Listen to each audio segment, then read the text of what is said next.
निर्वाचित गंजाम कला परिषद में राज्य घरोई विद्यालय शिक्षक एवं कर्तृपक्ष महासंघ बैठक अनुष्ठित होती। ए बैठक में नूतन भाव प्रशांत महापात्र निर्वाचित होते। राज्यर विभिन्न स्थान आसिथिबा कर्मकर्ता उद्यम बेसरकारी विद्यालयगुड़िक सुसंगठित हो राज्य में शिक्षा को किपरि सुदृढ़ हो पारिबो सेथिप्रति दृष्टि देबाकू आलोचना करथिले। एही अनुष्ठान माने विद्यालय में किछि कर्मचारी नियुक्ति देई किछि बेकार समस्या दूरीकरण करिपारिबा संगे संगे शिक्षार मान वृद्धि करिपारछथि। पूर्वतन विधायक जगन्नाथ दास बेसरकारी शिक्षक एवं अनुष्ठान विभिन्न समस्या सरकार उपस्थापन करने पूर्ण सहयोगर प्रतिश्रुति देते।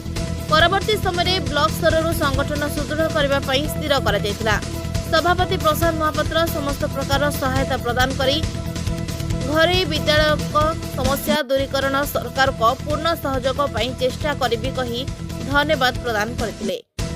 ब्रह्मपुर विभूति शतपथी रिपोर्ट जेएमजे न्यूज।